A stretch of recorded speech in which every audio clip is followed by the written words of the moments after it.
It is our jugular vein. We will not forget it.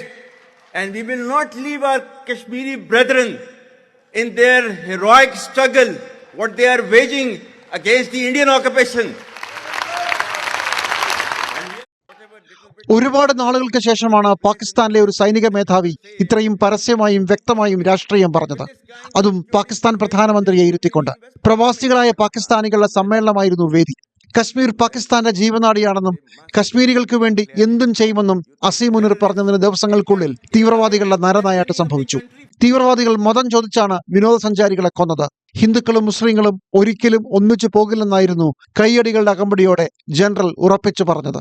We are different from the Hindus in every possible aspect of life.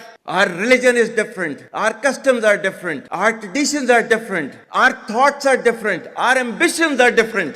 That was the foundation of the two-nation theory that was laid there. വഖഫ് നിയമം പരിഷ്കരിച്ചതിനെതിരായ പ്രക്ഷോഭങ്ങൾ ഇന്ത്യയിൽ നടക്കുന്ന സമയം തന്നെ മതം നോക്കിയുള്ള ആക്രമണത്തിന് തിരഞ്ഞെടുത്തതും യാദർച്ഛികമല്ലെന്നാണ് കരുതേണ്ടത്. മതവികാരം പരമാവധി മുതലെടുക്കാനുള്ള തന്ത്രമാകാം ഇത്. ബലൂചിസ്ഥാൻ തീവ്രവാദികൾക്ക് പിന്നിൽ ഇന്ത്യയാണെന്നാണ് പാകിസ്ഥാന്റെ നിലപാട്.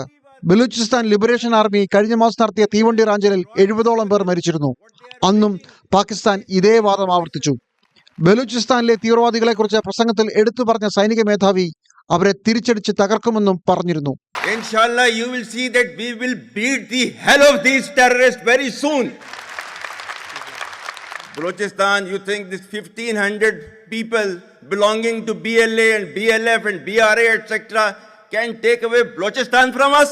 ഇതിനിടെ സംഭവവുമായി ഒരു ബന്ധവുമില്ലെന്ന പതിവുവാദവുമായി പാകിസ്ഥാൻ രംഗത്ത് വന്നിട്ടുണ്ട്.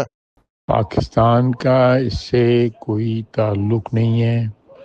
ഇന്ത്യയുടെ ആഭ്യന്തര പ്രശ്നമാണ് ഇതെന്ന് പറഞ്ഞ പ്രതിരോധ മന്ത്രി ഖ്വാജ ആസിഫ് കശ്മീരിൽ മാത്രമല്ല നാഗാലാൻഡിലും മണിപ്പൂരിലും ഛത്തീസ്ഗഡിലും അടക്കം ഒരുപാട് സ്ഥലങ്ങളിൽ ഇന്ത്യൻ സർക്കാരിനെതിരെ സമരം നടക്കുന്നുണ്ടെന്നും ചൂണ്ടിക്കാട്ടി.